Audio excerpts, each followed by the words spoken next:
Boom, guys, Guts and Glory back again to bring you another video. So, this is part 3 of the Riverdale Season 2, Episode 2 Nighthawks review. Yeah, I never thought I'd be saying that. Part 3.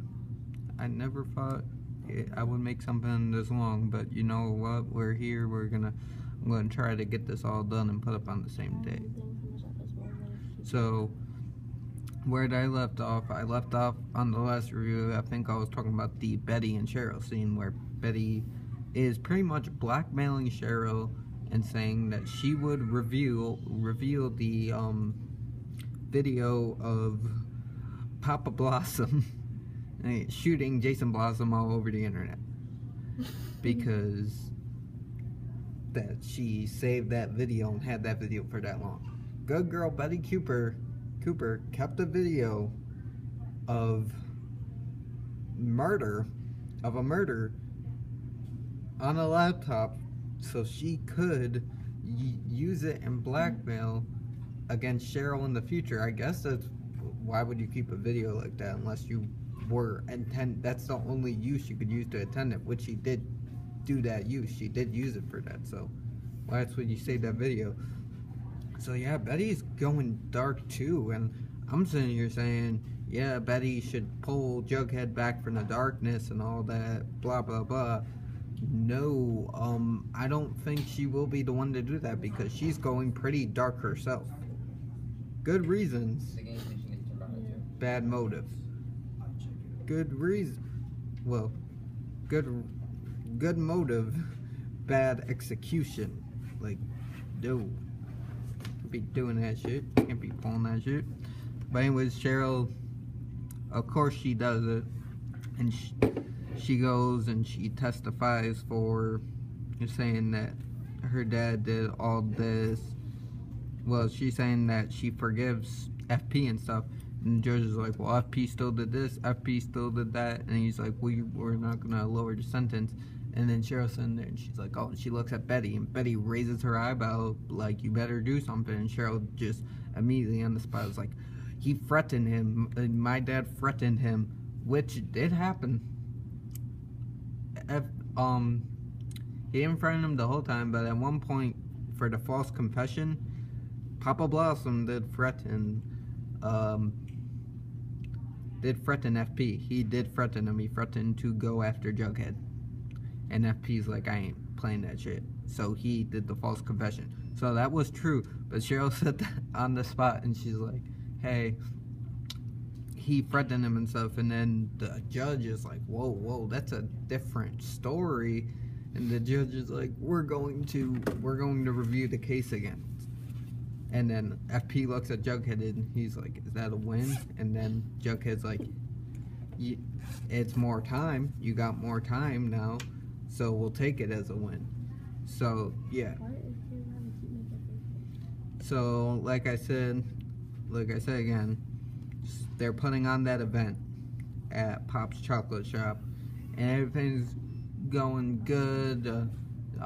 Betty put all over the place that the Pussycats were going to perform, and Josie's like, no, I can't be doing this because my mom's gonna find out and she'll be all over me, and plus I'm down a Pussycat. And then Cheryl's like, hey, I'll be your third Pussycat. And she's like, if you can be a river vixen, I can be a Pussycat.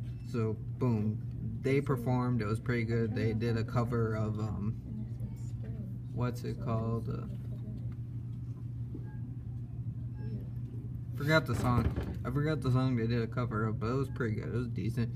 And they just making the place look nice, and everybody's there. Alice is there taking pictures of everything because serpents came in and they were eating there, and Alice was not supportive of this event at all. She might be Betty's mom, but she's not supportive of this event.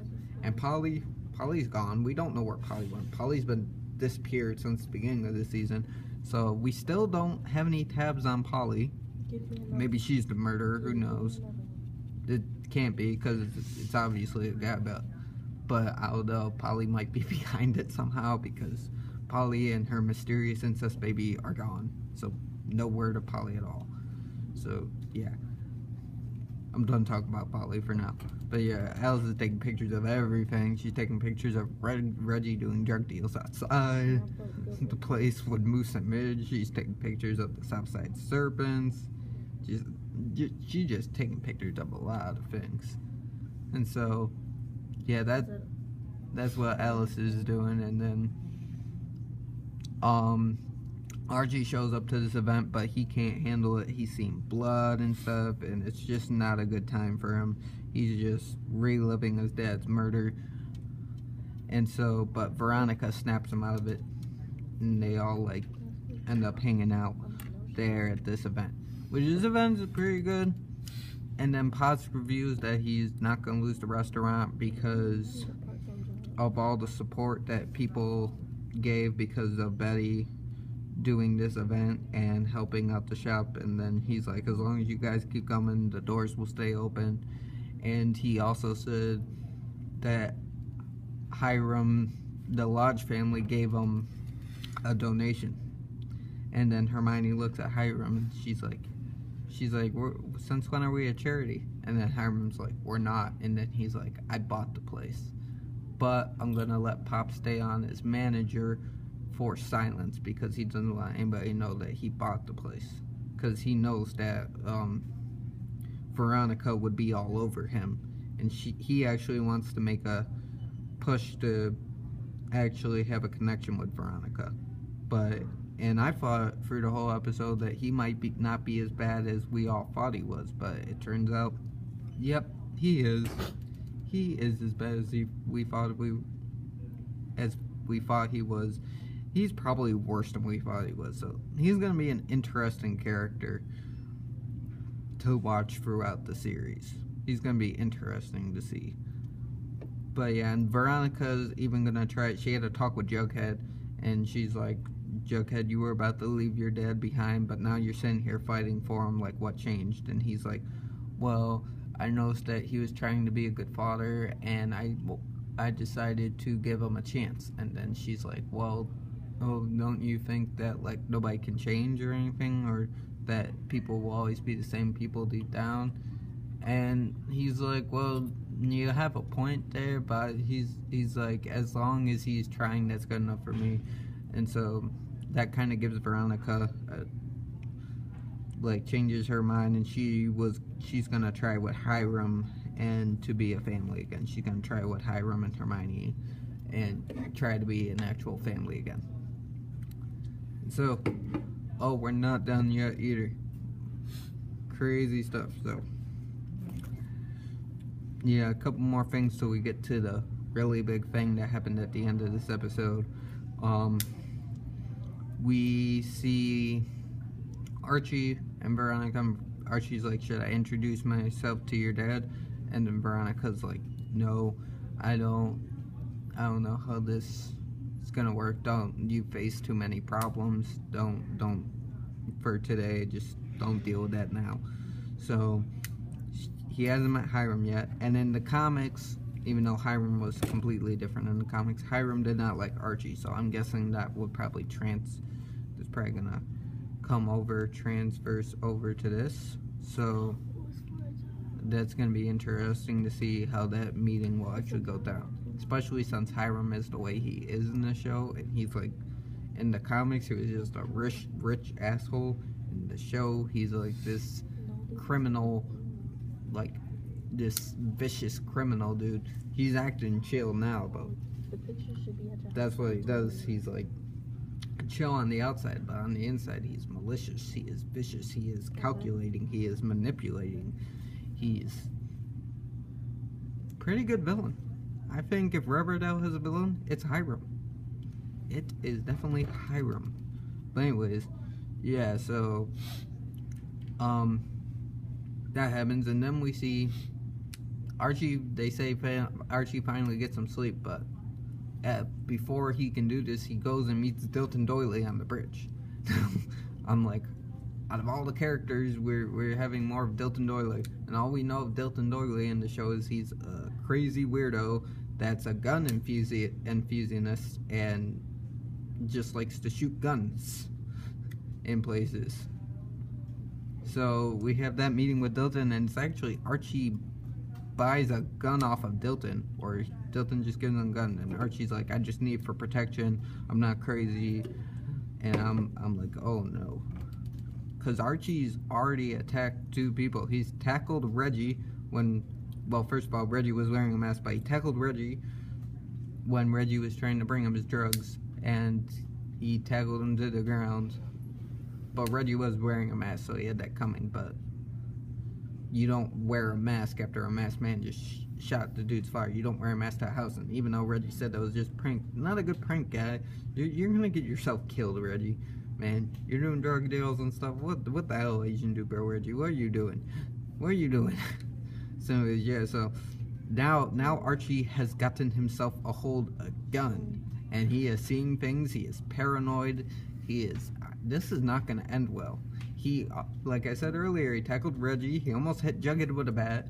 I think Archie's gonna shoot someone on accident. He's gonna freak out and he's gonna shoot someone, and it's not gonna end well at all for anyone here. And it's not gonna be a happy time, because he's got a gun now. He's gonna shoot somebody. I can't see any other way around this. He is going to shoot somebody. He's gonna go bang bang, and someone's gonna go down. So anyways, and last point, this is the last point for now. So we see Midge and Moose with their jingle jangle, with their jingle jangle. They're doing that jingle jangle. They're sucking out that straw. You know that the biggest drug in Riverdale is that jingle jangle. Sorry, they're doing that drugs, and then all of a sudden, the masked man who shot Fred, who strangled Miss Grundy, comes up and he shoots Moose and Midge. Bang bang, kills him. Who is this dude? The people thought it was Grundy's ex-boyfriend. Even Archie says that, but then he has an airtight alibi. And why would he shoot Moose and Midge? This is someone close to Archie. This has to be someone that would shoot his dad, someone that would... But first of all, why would he shoot Moose and Midge? They have no connection to Archie at all. Really, Archie doesn't hang out with Moose and Midge, so this kind of throws me off a little bit.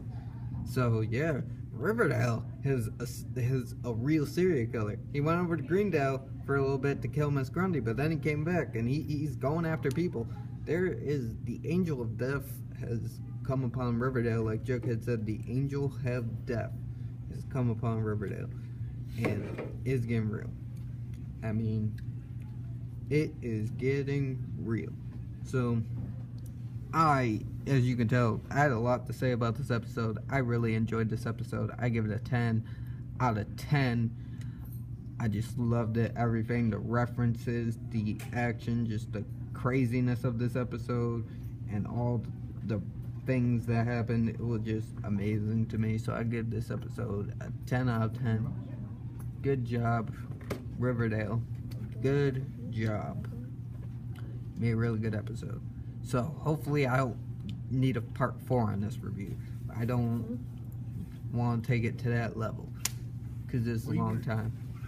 Now, maybe I'll make a video about who this killer might be. I might make a video about that. So yeah, if you made it through all 3 videos, salutes to you. Salutes to you, because this is a lot. Even for me, this is a lot. So, this is Guts and Glory signing off. Beep bop boop.